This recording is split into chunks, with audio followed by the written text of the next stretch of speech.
Monday morning in Baguio. Where are we headed to? We're heading to Foam Coffee Shop. That's a famous Instagrammable coffee shop here in Baguio. Of course, you have to go Longganisa shopping before leaving Baguio. And then ano, pupunta tayo ng Camp Janhay. After that, we'll have lunch. No, mag-ano muna sa Wright Park, then Mansion, then the famous Baguio Botanical. Okay. Then at the Janhay and Manor.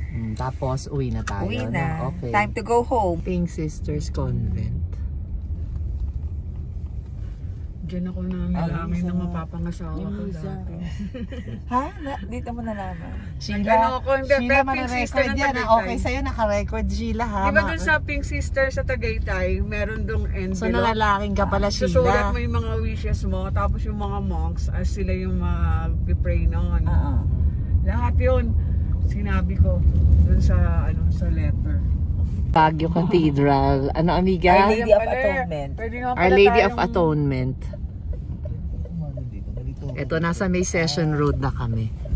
Uli. Malinis pa ang session. Session Road. Traffic na yan. Traffic na pa mamaya. Ayun si Loie, umalis na. Hinatid lang kami dito. Mag-breakfast kami sa Foam Coffee. Yung famous daw dito sa Baguio ngayon na coffee shop. We're now here sa Foam Coffee. Medyo popular to dito sa Baguio. Ayan, dito kami magbe-breakfast before going to the palengke. Inside the coffee place. Ayan. Wala pang masyadong tao, pero mahirap ang parking. Walang makuhang parking. Kaya binabalang kami dito ni brother ni amiga. Ayan. Ito ang menu. Hindi kami dito nakapag-breakfast sa Foam Coffee kasi wala raw coffee na available. Mamaya pa daw. 7 AM na. Pero parang wala pa. Bakit amiga? Ano reason? Bakit walang coffee? Nililinis pa ang espresso. Nililinis pa daw kasi yung espresso. Mag-grab na lang tayo. Mag-grab na kami going to palengke. Doon na lang kami magbe-breakfast. Hanap kami doon ng breakfast place. Ayun si amiga nagtatanong sa jeepney driver. Akala ko mag-jeep kami. Okay din. Para masaya. Kaso hindi pala. Going to the palengke. Ayan, si amiga magli-lead ng way. Malapit lang raw walking distance. Ayan na yata ang palengke. Hindi, yan na nga yung palengke. Diyan kami pupunta. Bibili lang ng longganisa si amiga. O, ayan, nakakita ng tindahan ng suman. O, kinakain na ni amiga. O, masarap daw. Red rice. Ang gamit. Kaya niya gusto. Kaya siya bumili. Palengke in Baguio. Pero baka pag pinadiscount mo, mas bigyan ka for 30, for 20. Baka mas mura ng konti, no? Ay, oh my God. Dito kasi 415 sa Good Shepherd. Pero, amiga, baka pwede, siya 415 niya nabili kahapon eh. Baka ma-discountan dito ng kahit 20 pesos. Oo, masarap yun nabili natin. Kaya di ba inire-recommend ng tindera? Yan ang mga trip ko eh. Oh. Mga native na products. Marami pang sarado. Maaga pa kasi ano pa lang eh. Mag-8.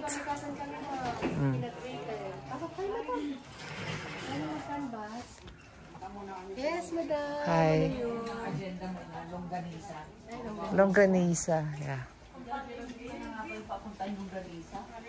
Dito, kaliwa. Ito mga damit nila. Oh. Ayan. Saka mga placemats.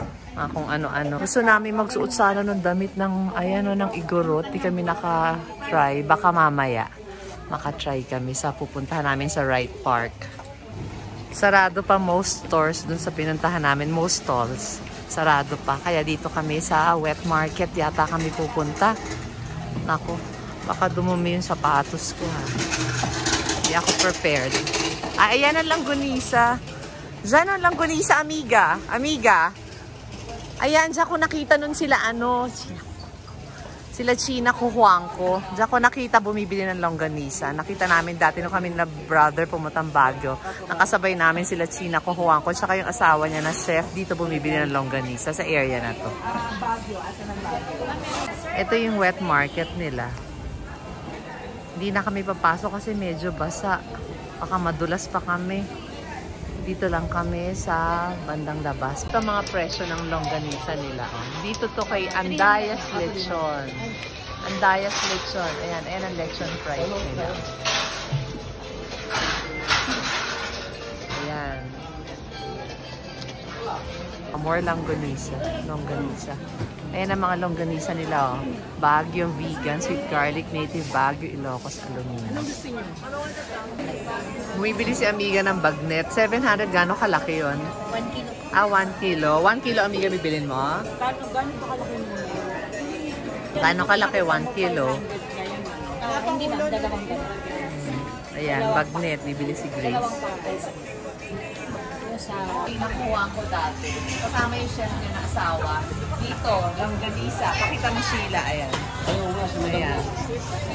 Oh, tapos may bagnet din sila. Ayan, oh, dito bumili si Grace ng bagnet. Tapos ayan sila kuya. Kuya, ako gusto mo makita. Hi. Hi Hello po. Hi! Welcome po sa Andayas Lechon. Yay! Hanapin mo ako, kuya. Yan. Thank you. Ay, social ng phone niya. Social. Amiga, hindi ako Amiga, paano ito binubuksan ang social ng phone niya? Hanapin ko sa labas. When you're in Baguio, make sure dito kayo pumunta para sa bagnet and longganisa. Hindi natin na kwatsera. Ayun. Kay Chef RB. Ayun. Kay Chef RB yan. Natikman ko na yan. Masarap yan. Thank you. Sana magustuhan dito sana. Oo, na kwatsera. Ang ganda naman ang social naman ng ano mo, kuya. Tingnan mo, ilaw-ilaw ka. Kuya, iba ka ha? Iba ka ha? Iba ang kanyang cellphone. Kami yung mayaman. Tingnan mo naman ang cellphone niya, ang social. Talagang pang ano ha? Oh, yan. Thank you. Ang galing mo, kuya ha? Grabe ka. Bye-bye. Namamalengke ka pala, amiga. Ako, I love palengke. Oh, sige, go. Find all the things you need here. The gulays. Nanap ko cherry tomatoes. Okay. Oh, there's ano pala, ayun pala. Cherry tomatoes? 80 po. Ay, 80? Apo. Di ba 60 lang yan?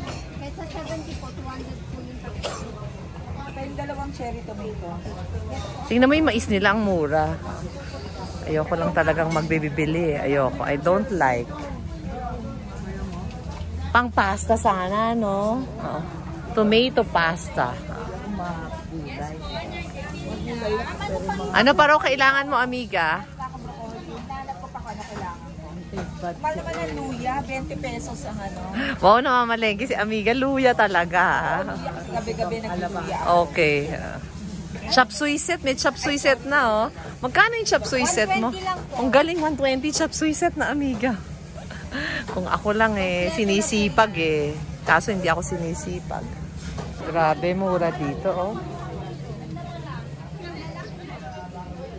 Mura talaga. Kuya, ano to? Watercress. Ah, ano yun? Ito yung watercress, that Ano ba one. yun? Pero itong kapila. Ano? Choy-sam daw Saan yun. ginagamit ito? Nilaga. Oh. Nilaga. Matry nga ito. Sige, try mo. Choy-sam. Nilagang baboy. Or baka, any kind of nilaga. Oh, dito kami bumili sa gulayan store na to. Oh, kay kuya, ang bait. Ang pangalan ng store mo, kuya? Mylene Store. Oh, ayan, dito. Oh, meron sila, oh, templado na. Na mga chicken saka meat. Oh. Ang pangalan is Baguio's Best, Flor Amor. Follow mo ako sa YouTube. Follow mo ako sa YouTube. Mag-hi ka. Hi! Oh. Yan. Wow, yan. Ano ba yan? Salinas? Hindi siya man. Galunggong ba? Galunggong? Kasi may alam ako. Oo. So, namamalengke talaga ako. Tocino. Tosiyes. Talaga may ganun si ate ha. Baguio's Best, Flor Amor. Nagde-deliver sila. Ayan, may cellphone number. Ayun o, ayun. May cellphone number. Ayan. Bait naman ni ate. Lahat talaga binigyan niya ng free. Oh, bawat isa. May sausage pa. Neck. Sarap to the bones. Tapos yung tosino. Tosiyas, nakita mo? Sila. Oh, bongga sa sarap. Garlic. Oh. Ganda ng kulay yun, ng mga bulaklak. Ganda po. Ito yun, no, hinahanap nila. Ano kayong lasa niyan? Asan yun? Oo. So, nakapamalengke naman sila. Ako bumili lang ng konting gulay, pang pakbet, at saka mga mani, konting mani.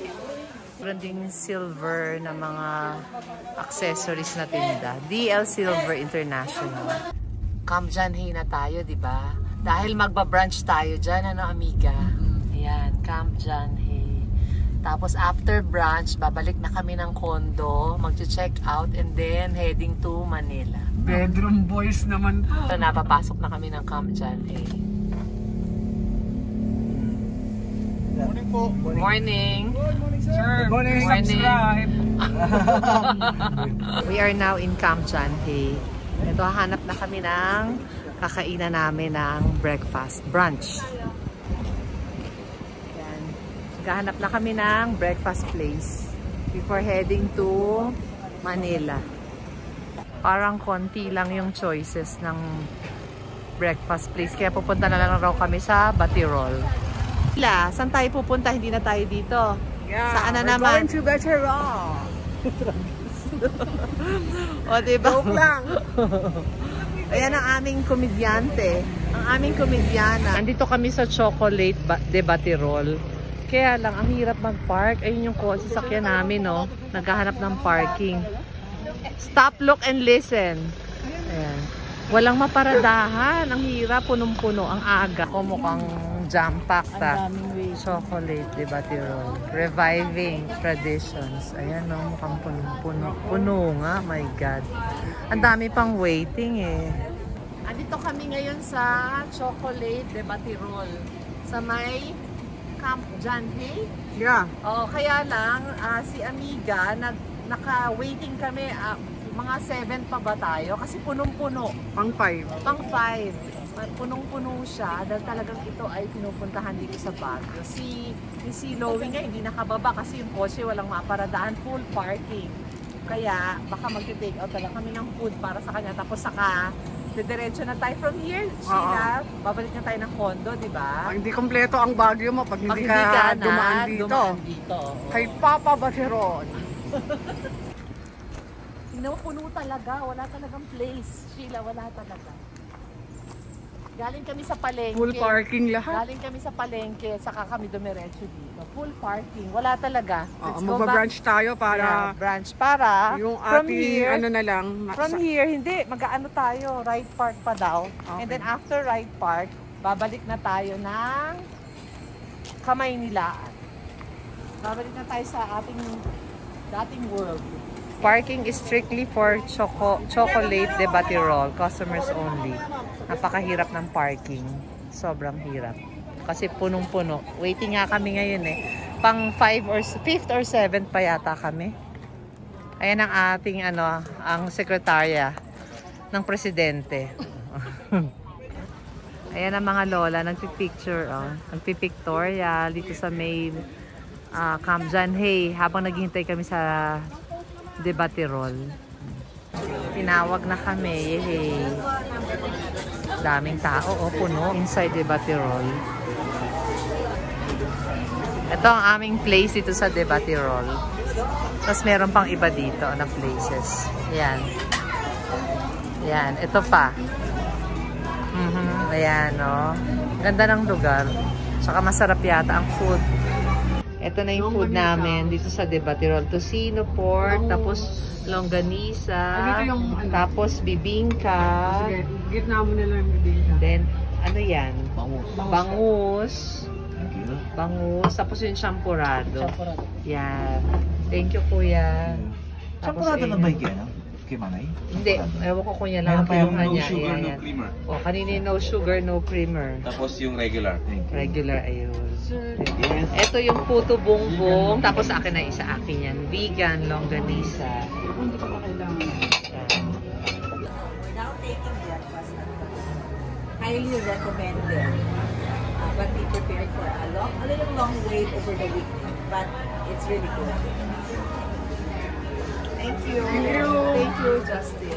Happy Meal! Tapos na kami mag-brunch dito sa Debatirol. Palabas na kami ngayon. Going back to the condo para mag-check out. 12 o'clock kasi yung check out time. Hindi na makapasok dahil sa dami ng tao. Hindi nila pinapayagan pag walang parking.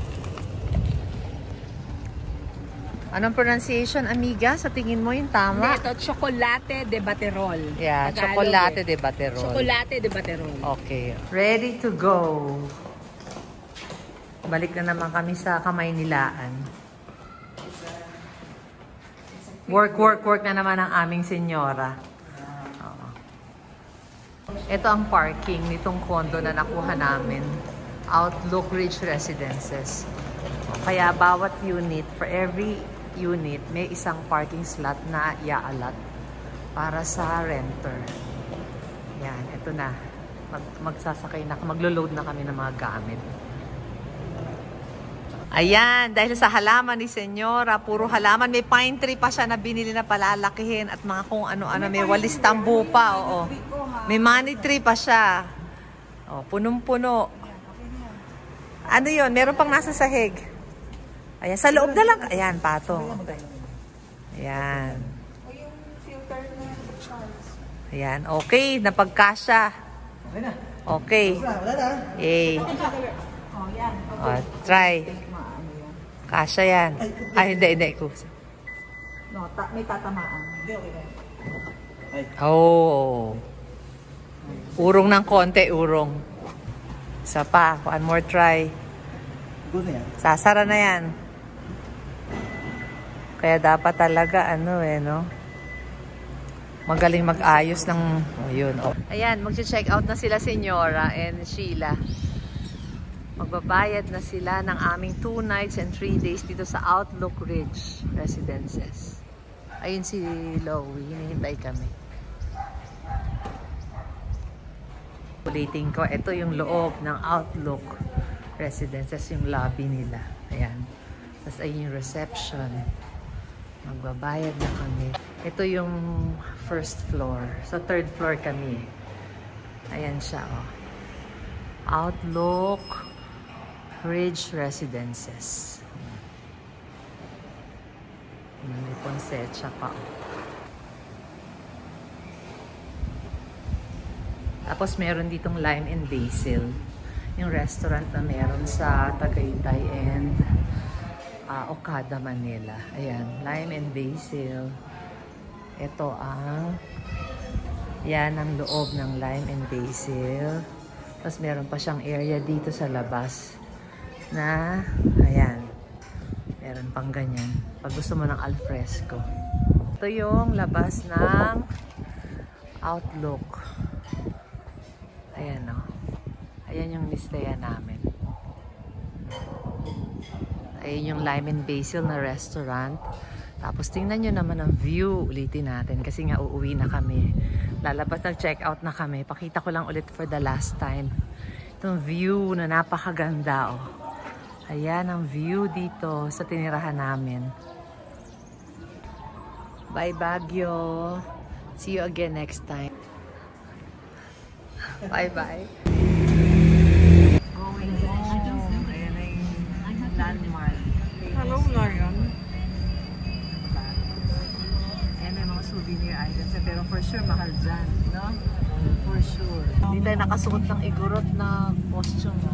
Next time. There will be more next time. Baka matatagalan na naman bago makabalik ng Baguio, no? Next time, iba naman, di ba? Yeah. Isip tayo ng ibang lugar. Next year yun. Next year. Sagada. As promised. Saan ang Sagadang Way? Dito rin. Ito rin, Loie, pero mas malayo pa do. Malayo. Mas malayo pa sa Atok ng Matindi. Oo, malayo. Yung Atok, mga 2 hours yung atok, di ba? Ang Sagada 6 hours na ganun. Oh, talagang 6 hours pa plus galing Baguio? Oo. Ay, talaga palang super layo. Kaya pag nasa Sagada ka, dapat at least mga 3 days. Oo, doon kumuha magstay doon, ano? Ganun gawin natin. Mapagod. Oo. So excited.